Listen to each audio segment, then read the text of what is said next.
Abdul Muttalib সকাল বেলাতে নিজের বেটা হারিসকে ডাক দিচ্ছেন, বেটা হারিস দেরি করো না। আব্বা কেন? বললো বেটা তাড়াতাড়ি করে চলো, আবে জমজম চালু করব। আহ বেরাদার বন্ধুগণ, বাবা যে আমার শোনো মা, ওই হারিস বলেছিলেন আব্বা গো আপনার কি মাথা খারাপ হয়ে গেছে? বললো কেন?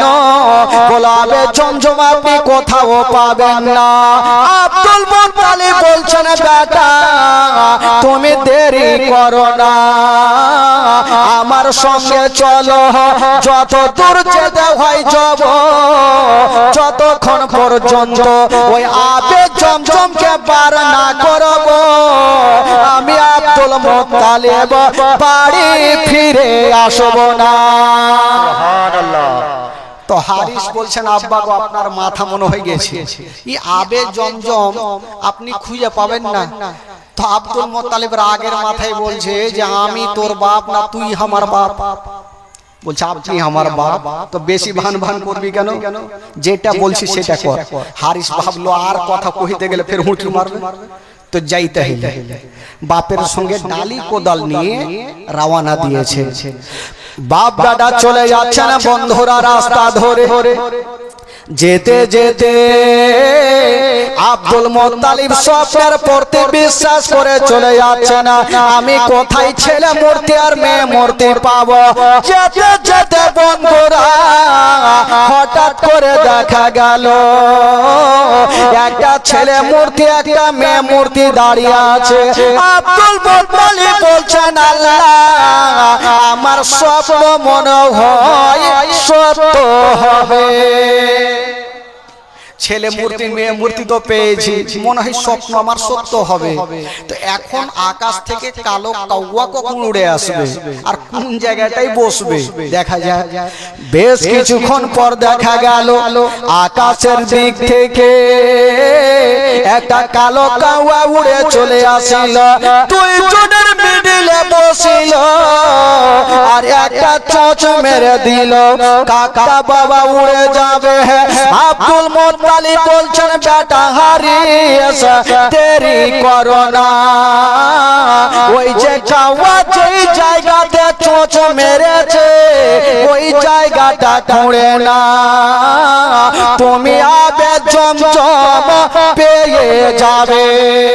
সুবহানাল্লাহ সুবহানাল্লাহ। হারিস বলছেন আব্বা গো আমি কাওয়ার কাছে যাব, যদি নুইচা ফুইচা ধরলে ধুর পাগলা ধরবে না, কাওয়া তো আল্লাহরই হুকুমে এসেছে। আর ওই কাওয়া আব্দুল মুত্তালিবের দিকে দেখলো, দেখার পর কাওয়া কিন্তু উড়ে গেল।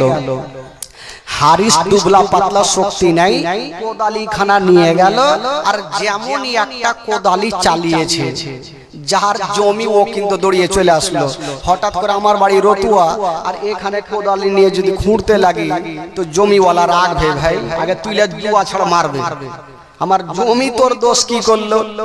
আব্দুল মুত্তালিব কি বলে হারিসের হাত ধরেছে যে আমার জমি দোষ কি করেছে ভাই যে আমার জমি খুঁড়ছো? আব্দুল মুত্তালিব বলছেন ভাইয়া বলো না আজকে খুঁড়তে দাও, এই জায়গাটাই হবে আবে জমজম। ওই জমিওয়ালা বলছেন ওগো আব্দুল মুত্তালিব আপনার কি মাথা খারাপ হয়ে গেছে? বললো কেন? বলে জায়গাটা আবে জমজম পাবে না। বললো কেন? বললো এই জন্য পাবে না ওই যে চতুর্দিকে তাকিয়ে দেখেন যে নিজের জায়গা জমি সবাই পূরণ করে রেখেছে, কেউ আবে জমজম পায়নি আর আপনিও পাবেন না। আব্দুল মুত্তালিব বলছেন ভাইয়া শোনো আমি কথা দিলাম এই জায়গাটা আবে জমজম পেয়ে যাব। সুবহানাল্লাহ সুবহানাল্লাহ। আব্দুল মুত্তালিব গ্যারান্টি কেন দিচ্ছেন? ওই যে স্বপ্নর প্রতি বিশ্বাস আছে, যেমন করে হয় পাবো। দুটা মূর্তি পেয়েছি, কালো কাউয়াও পেয়েছি, আবে জমজমও পাবো। জমিওয়ালা খুঁড়তে দেবে না আর আব্দুল মুত্তালিব বাবা ওই লোকটার হাতখানা ছাড়ে না। ও ভাইয়া গো আমাকে খুঁড়তে দাও। জমিওয়ালা বলছে ওগো আব্দুল মুত্তালিব যদি এই জায়গাতে আবে জমজম না পাই তবে কি করা হবে? আব্দুল মুত্তালিব একটা কথা বলেছিলেন, ভাইয়া তোমাকে একটা কথা বলে দিলাম, যদি এই জায়গাতে আবে জমজম না পাই আমার আধা সম্পত্তি তোমার নামে লিখে দিব। সুবহানাল্লাহ। জমিওয়ালা কিন্তু খুবই খুশি, ও জানে যে এই জায়গাতে আবে জমজম পাবে না। আর আব্দুল মুত্তালিব বলছে যদি আমি না পাই আমার আধা সম্পত্তি তোমার নামে লিখে দেব। তো জমিওয়ালা সঙ্গে সঙ্গে পেপার নিয়ে চলে আসলো, তাড়াতাড়ি লিখে দে। আব্দুল মুত্তালিব লিখে দিলেন ভাই, আর হাজার হাজার লোকজন জমা হয়ে গেল যে আজকে আব্দুল মুত্তালিব আবে জমজমকে খনন করছে, দেখা যাক পাই কি পাই না। আব্দুল মুত্তালিব বাবা লিখিত করে দিলেন। এবার বলছেন বেটা হারিস দেরি করো না, তাড়াতাড়ি খুঁড়তে আরম্ভ করো। যুবক বন্ধুরা, ওগো মা বোনেরা, বাবা ওই দুবলা পাতলা হারিস যেন খুঁড়তে আরম্ভ করেছে, আর সত্যি চলে না। আব্দুল মুত্তালিব খুঁড়ে সত্যি চলে না। হঠাৎ করে বাবা কিছুক্ষণ খুঁড়ার পরে যেন থালা বাসন উঠতে আরম্ভ করিল, একটা মূর্তি বেরিয়ে আসিল। যেই মূর্তিটা কোনো মাটির ছিল না, কোনো লোহার ছিল না, কোনো পিতলের ছিল না, ওই মূর্তিটা ছিল বন্ধুরা পুরোটাই সোনাহি সোনা, পুরোটা সোনার মূর্তি। যখন বেরিয়ে আসিল আব্দুল মুত্তালিব বলছেন বেটা এইবার তুমি খুঁড়ে নাও, এবার আবে জমজম চালু হয়ে যাবে। যেমন বিসমিল্লাহ বলে আর একটা কোদালি চালিয়েছেন বাবা, আল্লাহর হুকুমে সেই জায়গা থেকে আবে জমজম চালু হলো। নারায়ে তাকবীর, নারায়ে রিসালাত, নারায়ে রিসালাত। হযরত আল্লামা মাওলানা তাফাজ্জুল জীবনী বক্তা সাহেব, নারায়ে তাকবীর। আবে জমজম চালু হইল, আর যেমনই চালু হইল লোকজন অবাক হয়ে গেল। আব্দুল মুত্তালিবকে কাঁধ হাতে করে গোটা মক্কার গলি ঘুরাতে লাগলো। বাবা গো, তো আব্দুল মুত্তালিবের কথা স্বপ্ন সত্য কেমন করে হইল? আজকাল আমাদের স্বপ্ন কি সত্য হবে? মনে হয়েছে ঘুমিয়ে ঘুমিয়ে কলকাতার রসগোল্লা খাচ্ছি, ঘুম ভাঙছে, বিছানার চাদর কামড়ে ধরে আছে। হয় না আমাদের? মনে হচ্ছে রসগোল্লা খাচ্ছি, ঘুম ভাঙছে তো চাদর কামড়ে ধরে আছে। মনে হচ্ছে মোটর সাইকেলে পালসারে ঘুরছি, ঘুম ভাঙছে তো বিছানা তলে গড়ছি। তো কেমন করে হবে? আমাদের 100টার মধ্যে 99টা কথাই তো মিথ্যা কথা। আর ফোন যত হয়েছে মিথ্যা কথা তত বেড়ে গেছে। আপনি খালি ওকে ফোন করেন, কোনটা আছে? আছে বাঙ্গিডোরা, তো বলবে আমি আছি মালদায়। জিন্দেগিতে ভালো কথা ফোন আর সত্য কথা বলে না। তো কেমন করে স্বপ্ন সত্যি হবে? আব্দুল মুত্তালিবের স্বপ্ন সত্যি হলো, আর আবে জমজম পেয়ে গেল। আর যেমনই পেল আব্দুল মুত্তালিব বলছেন আল্লাহ, কাবার দেওয়ালে হাত দিয়ে আব্দুল মুত্তালিব একটা মান্নত করে নিলেন, আল্লাহ গো তুমি আমার সম্মানকে বাড়িয়েছো, আল্লাহ যদি আমার কোনোদিন 10টা সন্তান হয় তবে একটা সন্তানকে আপনার রাহে কুরবানি করব। সুবহানাল্লাহ। এই মান্যতটা করলেন। কারণ আজকাল কিছু মুসলমানকে দেখবেন নামাজি কখন হবে? যখন দেখবে যে বিয়ে করার টাইম আসলো তখন নামাজ শুরু করবে। যদি বিয়ে নামাজ পড়ি তাহলে ভালো বউ পাবো। কিছু লোক আসবে দেখবেন করোনার টাইমে বাপরে নামাজি, করোনার টাইমে ভর্তি হয়ে গেল মসজিদ, করোনাও গেল নামাজিও গেল, বিয়ে হইল নামাজও গেল। তো বিপদে যখন আসে তখনই মানুষ আল্লাহকে স্মরণ করে, তার আগে স্মরণ করে না। বেরাদার, আব্দুল মুত্তালিব কাবার দেওয়ালে হাত দিয়ে কসম খেলো, আল্লাহ তুমি আমার সম্মান বাড়িয়েছো, যদি আল্লাহ আমার 10টা সন্তান হয় একটা সন্তানকে আপনার রাহে কুরবানি করব। এই মান্যতটা করলেন। আর যেমনই করা আল্লাহ পাক আব্দুল মুত্তালিবকে 10টা সন্তান দিলেন। জোরে বলুন সুবহানাল্লাহ। কটা সন্তান দিলেন? আব্দুল মুত্তালিবের 10টা সন্তান। এবার আব্দুল মুত্তালিব কিন্তু এই যে মান্যত যে করলেন, এই কসমটা কিন্তু ভুলে গেছে। একদিন স্বপ্ন দেখাচ্ছেন আব্দুল মুত্তালিব, তুমি তোমার ওয়াদা পূরণ করো। আব্দুল মুত্তালিব বলছেন কিসের ওয়াদা? বলছে তুমি বলেছিলে আমার 10টা সন্তান হলে একটা সন্তানকে কুরবানি করব। আল্লাহ তোমাকে 10টা সন্তান দিয়েছে, তোমার ওয়াদা পূরণ করো। আব্দুল মুত্তালিবের ঘুমটা ভাঙলো। যেমনই ঘুম ভেঙেছে বাবা, উনার 10টা বেটাকে ডাক দিলেন, বেটা কোনেরা চলে আসলেন। যেমনই আসলেন বন্ধুরা, বেটা কোনেরা বলছেন আব্বা গো আপনার মনটা খারাপ কেন? আব্দুল মুত্তালিব বলছেন বেটারা আমি আল্লাহ পাকের কাছে ওয়াদা করেছিলাম যদি আগে জমজম পাই একটা সন্তানকে কুরবানি করব। ওরে আমার ছেলেরা, আমি বাবা হইয়া কেমন করে বেটাকে কুরবানি করব? যেমন এই কথা বলতে নাই, বড় বেটা বলছেন আব্বা গো আপনি চিন্তা করবেন না, আপনি আমাকে কুরবানি করুন। আব্বাস বলছেন আব্বা আপনি আমাকে কুরবানি করুন। জুবাইর বলছেন আব্বা আপনি আমাকে কুরবানি করুন। আমির হামজা বলছেন আব্বা আপনি আমাকে কুরবানি করুন। আব্দুল্লাহ বলছেন আব্বা আপনি আমাকে কুরবানি করুন। বন্ধুরা 10 বেটা আব্দুল মুত্তালিবের সামনে মাথা ঝুঁকিয়ে দিল। আজকাল যদি কোনো বেটা, আমার বাপি যদি আমাকে বলতো আরে বেটা আমি কসম করেছি তোকে কুরবানি করব, তো আমার মতন তাফাজুল বলতো বাপ হে আমি তো অনেক দিন বাঁচবো, তুই আই যাচ্ছি কাল নাই চলে যাবে, চল তোকে দুনিয়া থেকে উড়িয়ে দি। হবে না?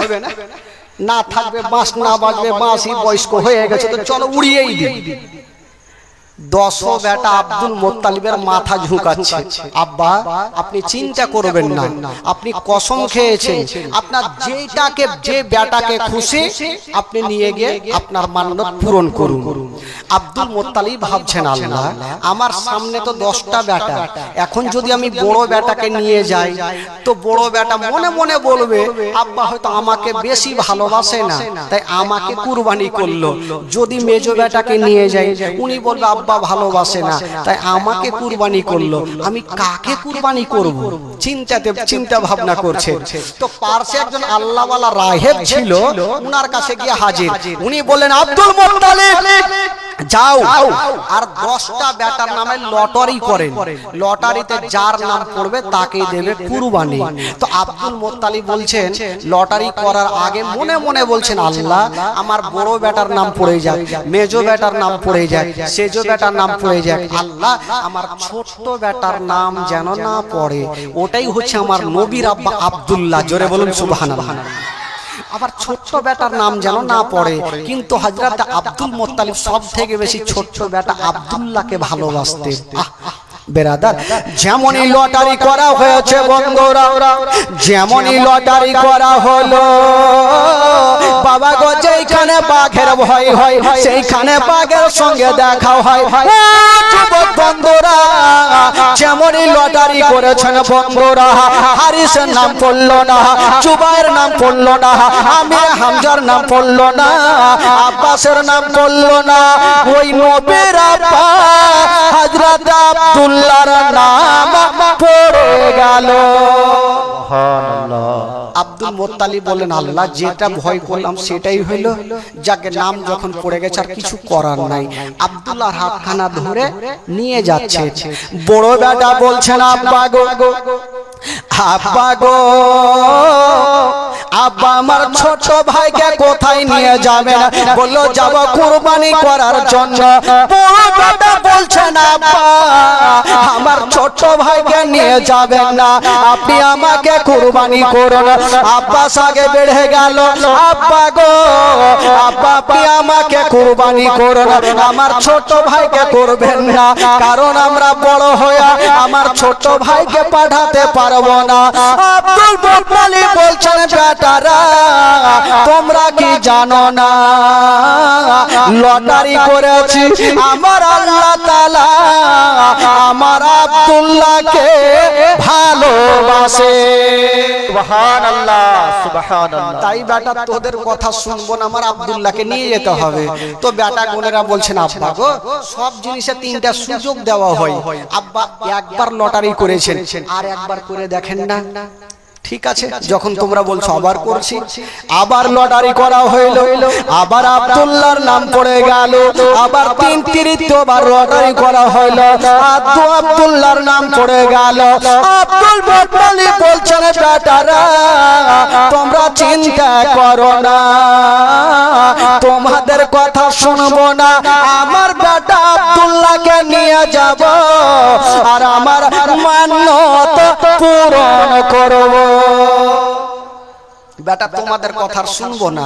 তো আব্দুল্লাহর হাতখানা ধরে নিয়ে যাচ্ছেন। বাবা গো যেমনই নিয়ে যাচ্ছেন 22 গ্রামের 22টা সর্দার এসে ওখানে হাজির, কারণ আব্দুল্লাহকে সবাই ভালোবাসে। বলছেন ওগো আব্দুল মুত্তালিব আপনার বেটাকে কোথায় নিয়ে যাবেন? বলে কুরবানি করতে। বলে খবরদার যাবেন না।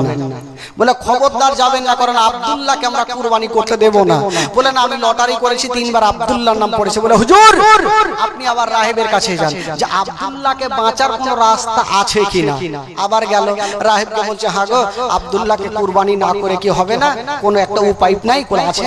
বলে যাও একদিকে 10টা উটের নাম আর একদিকে আব্দুল্লাহর নাম, এই করে লটারি শুরু করো। যতক্ষণ পর্যন্ত উটের নাম পড়বে না 10টা করে উট তুমি দিয়ে যাবে। আব্দুল মুত্তালিব বলছেন গরিব মানুষ এত উট পাবো কোথায়? এক গ্রামে একটা সর্দার দাঁড়িয়ে গেল। আব্দুল মুত্তালিব আপনি চিন্তা করবেন না, আমার সমাজ থেকে আমি 100টা উট দান করে দিলাম। আর একজন দাঁড়িয়ে গেল, আমার সমাজ থেকে 100টা উট দান করে দিলাম।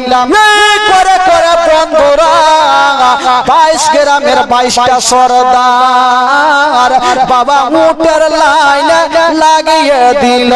যেমন উটের লাইন লেগেছে বন্ধুরা এবার লটারি শুরু হইল। একদিকে আব্দুল্লাহর নাম আর একদিকে 10টা উটের নাম। লটারি করা হইল, আব্দুল্লাহর নাম পড়ে গেল, আবার 10টা উট দেওয়া হইল, আবার আব্দুল্লাহর নাম পড়ে গেল, আবার 10টা দেওয়া হইল, আব্দুল্লাহর নাম পড়ে গেল। এই করতে করতে বন্ধুরা যখন 120টা উট দেওয়া হইল, ওই আব্দুল্লাহর নাম পড়ল না, উটের নাম পড়ে গেল। আর যেমনই উটের নাম পড়ল গো ওই আব্দুল মুত্তালিব 120টা উটকে কুরবানি করলেন।